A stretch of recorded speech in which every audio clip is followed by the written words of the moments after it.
Hello and welcome. I'm a hotel AI expert, and I've spent years working in modern hospitality operations and performance support. I am truly pleased to welcome all of you, the students of Europe Hotel School, to your online learning journey. We're really looking forward to supporting your professional growth in this incredible industry. You know, in the world of global hospitality, the old rules for VIP service, they're just not enough anymore. They're the baseline. Being polite, being efficient, that's expected. The new benchmark, the real gold standard for excellence, is service that's actually aligned with a guest's culture. It's all about making every single guest feel truly, deeply understood. All right, so here's how we're going to tackle this. We'll start with what this new standard of service really is. Then, we'll get practical and talk about decoding nonverbal cues and aligning with guest expectations. From there, we'll level up to anticipating unspoken needs, and we'll wrap it all up by looking at the incredible power that this kind of understanding really has. So, let's jump right in. Okay, first up, let's really define this new standard.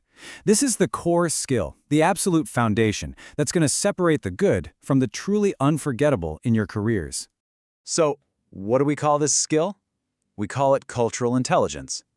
And look, this is so much more than just knowing a few facts about different countries. It's an active ability.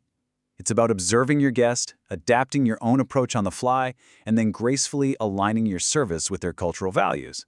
The whole point is to prevent those awkward little missteps, sure, but the real goal? It's to build genuine, authentic rapport. All right, let's get into the practical side of things. We're going to talk about decoding those nonverbal cues. This is really the art of observation, learning to read all those subtle signals that can mean wildly different things all over the world. Okay, let's talk about something as simple as respect. For one guest, formality is absolutely everything. Using Mr. or Doctor, that shows you respect their position. But for another guest, that same formality can feel cold, even distant. They might actually prefer you use their first name to feel welcome. See the problem? Without observing them first, you're just guessing, and you could get it wrong either way. Your job is to read the person, read the room, and then adjust. Or how about a simple greeting, like a handshake? In many cultures, a firm handshake is a sign of confidence, of respect. But what if your guest is from a culture where physical contact with strangers is kept to a minimum? Suddenly, that well-intentioned gesture makes them uncomfortable. This is a perfect everyday example of why cultural intelligence is so important. And here's where it gets really fascinating and kind of tricky: eye contact. In a lot of Western cultures, making eye contact means you're being honest and sincere. But in some Asian cultures, that very same direct gaze can come across as confrontational or even disrespectful. Think about that. A single nonverbal cue can have the complete opposite meaning depending on who you're talking to. Getting this right is absolutely key to making a guest feel at ease. So, we've talked about observation. Now let's move on to adaptation. Because, it's not enough to just notice these cultural differences. You have to actively change what you're doing to align with what your guest expects. Let's take our perception of time.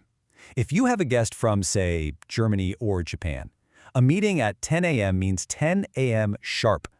For them, being late is a huge sign of disrespect. But then you might have a guest from parts of Latin America or the Middle East where time is a bit more fluid. A super rigid schedule can actually feel impersonal and rushed. You've got to be sensitive to these different rhythms of life. And the very idea of hospitality isn't universal either. It means different things to different people. As you can see here, a guest from the Middle East might expect this grand, generous hosting. A guest from East Asia might prefer quiet, almost invisible efficiency. A Western guest often just wants independence, while a guest from Latin America might be hoping for a warm, personal chat. Your role is to be like a chameleon, right? You adapt your style to fit their definition of great service.